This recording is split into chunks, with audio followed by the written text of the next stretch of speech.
Breaking చూస్తున్నాం. చందానగర్ ఖజానా చోరీ కేసులో ఇద్దరు నిందితులను పూణేలో అరెస్ట్ చేసినట్లుగా మాధాపూర్ డీసీపీ వినీత్ తెలిపారు. నిందితులు మోస్ట్ వాంటెడ్ క్రిమినల్స్ అని చెప్పారు.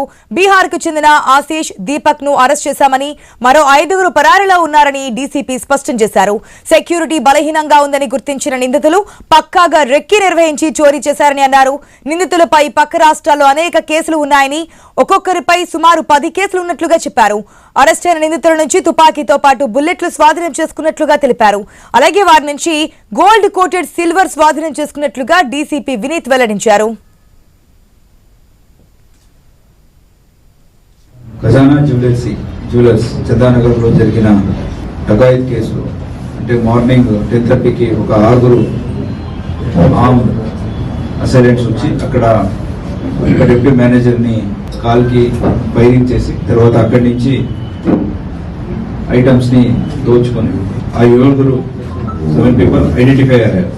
దాంట్లో ఇద్దరిని అరెస్ట్ చేసి వాళ్ళ కస్టడీ నుంచి మనం ఒక 900 grams ఆఫ్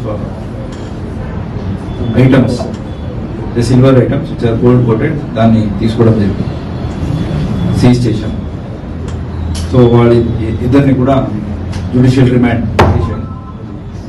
ఫర్దర్ దీంట్లో మనకు ఈ 7 కూడా బీహార్ కి చెందిన వ్యక్తులు, సారన్ డిస్టిక్ అండ్ సివాన్ డిస్టిక్ కి చెందిన వ్యక్తులు. అక్కడ ఒక్కొక్కరి మీదే 3 to 4 కేసెస్ ఉన్నాయి. దాంట్లో ఒక్కడి మీదే దాదాపు 10 కేసులు పైన ఉన్నాయి. ఒక 2 మర్డర్ కేసులు, ఒక 5 ఆర్మ్స్ యాక్ట్, ఒక 2 డకాయితీ కేసులు, ఒక 2 ఎక్స్టార్షన్ కేసులు, ఇట్లా వివిధ పోలీస్ స్టేషన్లో అతని మీద కేసులు ఉన్నాయి. వీళ్ళందరూ 20 days ముందు ఈ ఆశీష్ అని ఎవరిని మనం అరెస్ట్ చేసామో అతనికి ఇంటికి వస్తారు. వచ్చేసి ఒక 10 to 12 days ఇక్కడ రికీ చేసుకుని ఈ అరెస్ట్ చేసిన దీపక్ అని అండ్ ఆశీష్ వీళ్ళిద్దరు కూడా బైక్లు వాళ్ళ పేరు మీద తీసుకుని వీళ్ళకి ఇస్తారు. వీళ్ళందరూ కలిపి ఆ రోజు పొద్దున దిక్కి చేసిన ఆ ఖజానా జ్యువెలర్ షాప్ కి వెళ్తారు, ఈ అఫెన్స్ కమిట్ చేస్తారు. జగద్గిరిగుట్టలో ఉంటూ దోపిడీకి ప్లాన్ చేశారని మాధాపూర్ డీసీపీ తెలిపారు. అద్దెకు బైక్స్ తీసుకుని వచ్చి దోపిడీ చేశారని, చోరీ తర్వాత అదే బైక్స్ పై సిటీ దాటి వెళ్లిపోయారని చెప్పారు. పరారీలో ఉన్న సివాన్ గ్యాంగ్ కోసం గాలిస్తున్నట్లుగా తెలిపారు. ఈ గ్యాంగ్ ఏదైనా ప్రాంతంలో ఒక్కసారి మాత్రమే దోపిడీ చేస్తుందని, పోలీసులకు దొరకకుండా ఉండేందుకే వీరి చోరీ చేసే ప్రాంతాలను ఎంచుకుంటారని చెప్పారు.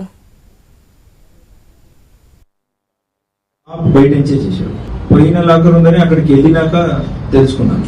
ఇమీడియట్ అడిగితే గన్ను పెట్టి వాళ్ళు చెప్పేశారు. దీంట్లో 10 kg వరకు సిల్వర్ ఐటమ్స్ పోయినాయి. అక్కడ గోల్డ్ కోటెడ్ సిల్వర్ పెట్టుంటారు.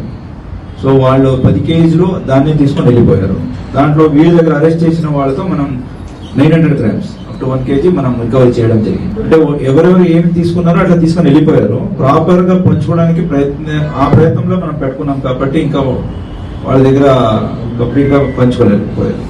దీనికి ముందు వేరే గ్యాంగ్స్ చేసినాయి, 2022లో వేరే PS లో అన్ని చేసినటువంటి, బట్ ఈ పర్టికులర్ గ్యాంగ్ ఇదే ఫస్ట్ ఇక్కడ చేసింది. బట్ వీళ్ళ రాష్ట్రంలో చేశారు, కలకట్టాలో చేశారు, బీహార్ లో చేశారు, రాజస్థాన్ లో ఒక కేసు ఉంది, బట్ వీళ్ళైనా ఐడెంటిఫై చేయడం జరుగుతుంది. అలాగే మహారాష్ట్రలో కూడా ఒక కేసు అయినాయి. అదే లీకింగ్ చేసి ఎక్కడ ఎక్కువ ఉంటాయో అని తెలుసుకొని సో అలాంటి జ్యువెలరీ షాప్స్ ని చేస్తారు. జ్యువెలరీ షాప్స్ ని బేసిక్ మోడస్ ఆపరెండి ఏదంటే ఇట్లా వచ్చేసి బైక్ లో తిరిగి ఐడెంటిఫై చేయడం, తర్వాత ఏ జ్యువెలరీ షాప్స్ లో మనకు ఎక్కువ దొరుకుతుంది